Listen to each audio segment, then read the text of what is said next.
Well, hey guys, how you doing? Welcome back to my YouTube channel. Thanks for joining me today. I'm just taking a little hike here, and I thought I'd make this video for you about a very exciting development in the area of cold fusion LENR. Now, as you know, I've been interested in this subject for about it's been a number of years, ever since I got involved with remote viewing, and I saw that there were a bunch of scientific topics that hadn't received fair treatment by mainstream science. And obviously, Fleischmann and Pond's cold fusion was definitely one of those topics, and I've made a few videos about it in the past, which I'll put right up here.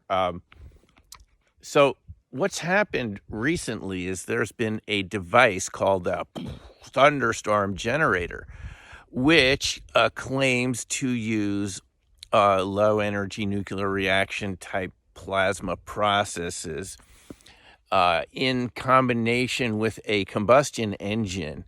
It's kind of like a hybrid device that takes the exhaust of ordinary carbon fuel combustion engines, and does a LENR process with the gases to transmute them into gases that don't contribute any carbon to the atmosphere, and there are only climate-friendly exhausts coming out of the engine.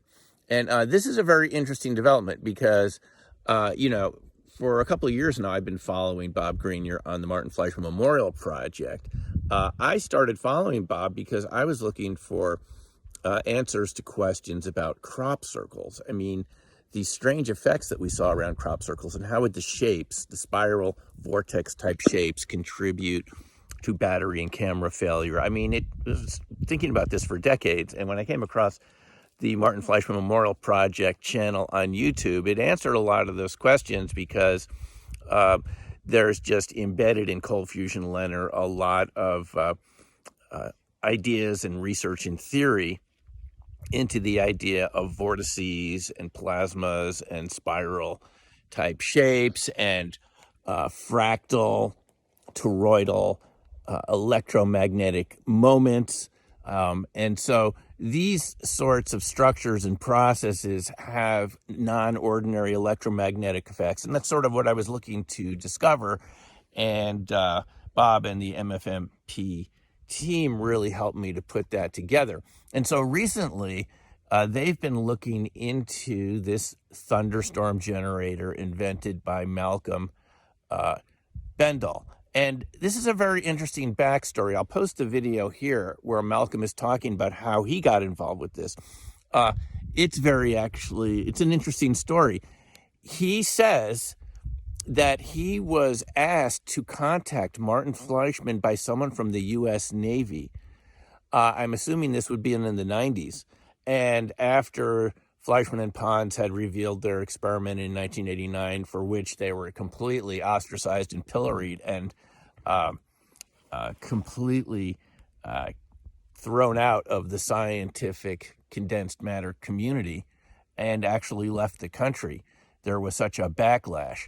Maybe what they were doing isn't literally cold fusion of neutrons, but there was something going on there, because other people had reproduced the same effects that they did, namely John O'Meara Bockris, who wrote that really well put together book, The New Paradigm, where he mentions many topics in science that remain unexplained, cold fusion just being one of them.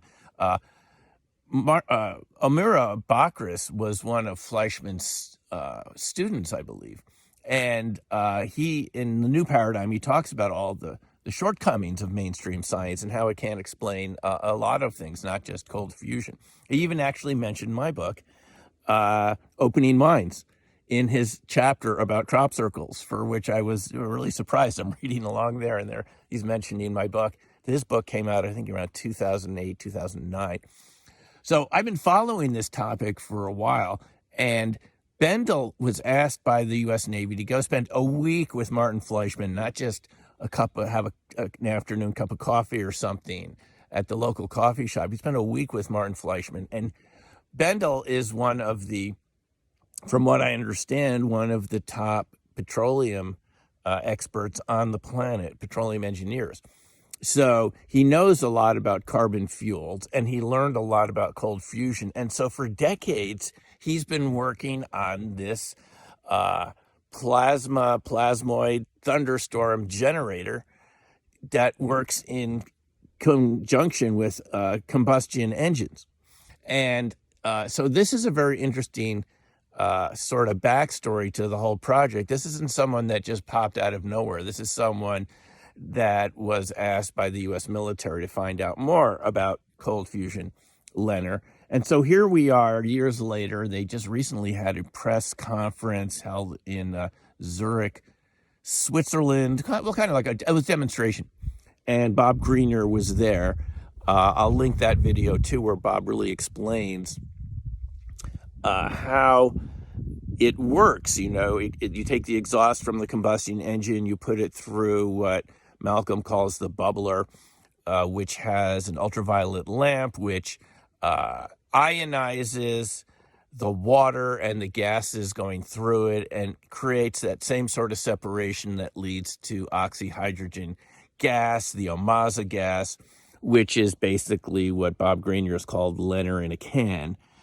It's a way to produce this sort of LENR reaction, which we know from the work of Takeaki Matsumoto, which we've talked about here, and Bob translated Matsumoto's works into a fantastic book where you can read what Matsumoto says about this.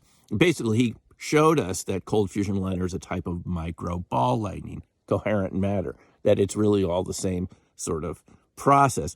There's different ways to create micro ball lightning, and the Omaza oxyhydrogen gas is one way to create this micro ball lightning process. So we're talking one step past plasmas or plasmoids. We're talking coherent matter.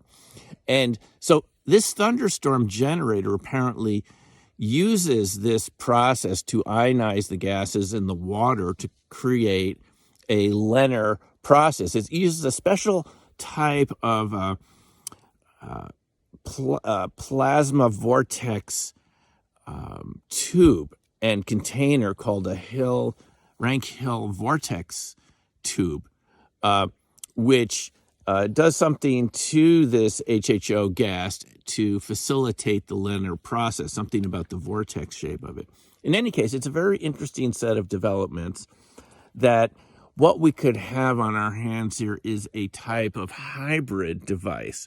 And if it really does create LENR, and I'm not enough of an expert to certify this device, but it seems to have a lot of people interested in it.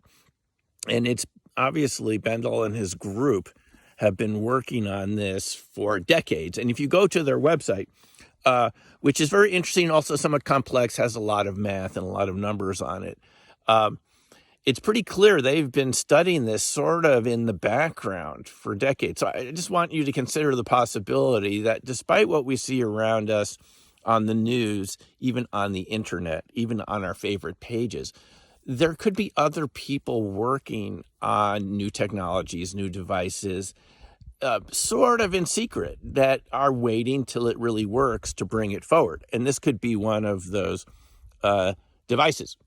So if it really does work with LENR, we would expect to see the same sort of nuclear transmuted elements, nuclear synthesis, electronuclear collapse, as Takeaki Matsumoto called it. And the kind of alchemical transformation of carbon, in this case, into other types of gases and elements that do not contribute to greenhouse gases.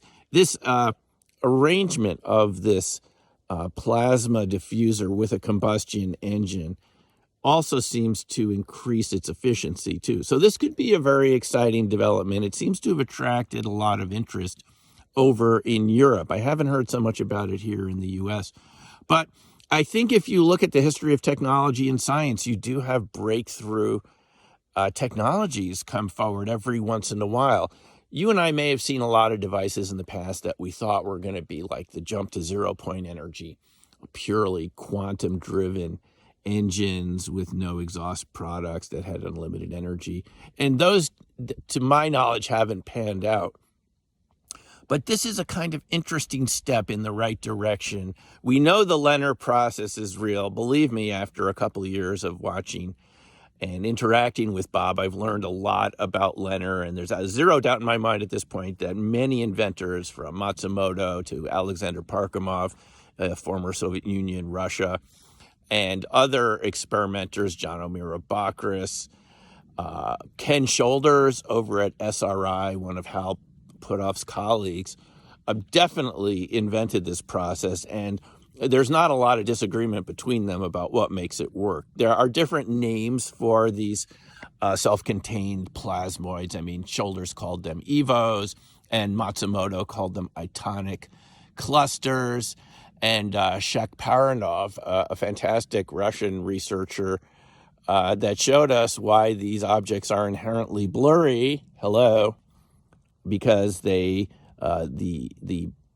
ball lightning changes the permittivity of space and changes the speed of light and creates these sort of double images. Very interesting stuff. He calls them Kozyrev-Dirac monopoles.